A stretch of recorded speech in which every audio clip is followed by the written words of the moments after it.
या राज्यात तुम्ही उलट मतदान केलं तर पाणी बंद करी।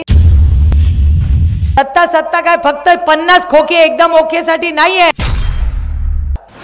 जेव्हा तुमचं मत त्यांच्याकडे जाईल, तुम्ही बघा 48 खासदार जातात, 10 आपल्या विचाराचे आहेत, 38 खासदार एकदा तरी बोलतात का हो? शेतकऱ्यांच्या प्रश्नावर बोलतात, पाण्यावर बोलतात। आता एक ग्रस्त माझ्या शेजारी बसले होते, मला काय म्हणले, नाही आपलं पहिलं नाव काय दादा? अशोक भाऊ मला सांगतात की ताई मला भीती वाटते। म्हणले कसली भीती वाटते रे तुला, तुझी बहीण आहे? मला म्हणतात ओ लोक असं म्हणतात की विरोधात मत टाकलं तर पाणी द्यायचं, देणार नाही। म्हणलं ए, पाणी कुणाची मक्तेदारी नाहीये, तुम्ही सरकारमध्ये आहात, तुमची नैतिक जबाबदारी आहे। आणि जर पाण्यावर पुढच्या वेळेस कोणी धमकी दिली ना, त्याचा नंबर मला दे। कोण म्हणलं असं? नाही मला नाही वाटत असं कोणी म्हणेल, पण जे खरं आहे रेकॉर्डवर आहे असं मला सांगा।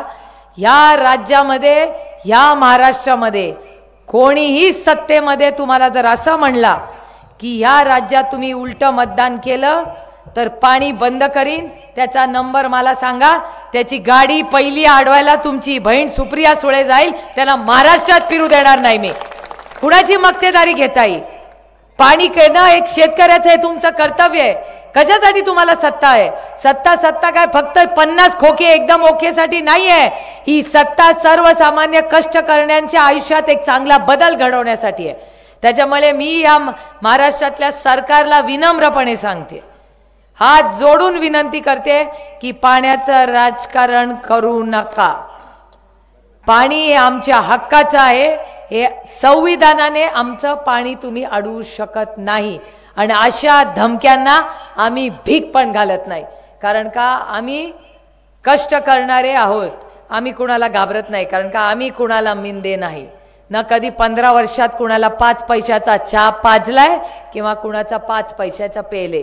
त्याच्यामुळे मी पूर्ण ताकदीने लढू शकते। आणि माझ्या लोकसभा मतदारसंघात कुणालाही धमकी कुठलीही दिली तरी ढाल बनून तुमची बहीण तुमच्यासाठी उभी राहील। वार पहिला माझ्यावर, नंतर तुमच्यावर, काही काळजी करू नका।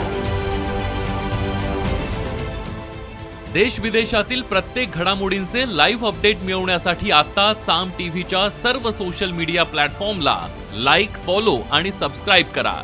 तसंच सर्व नोटिफिकेशनसाठी बेल आयकॉन प्रेस करायला विसरू नका।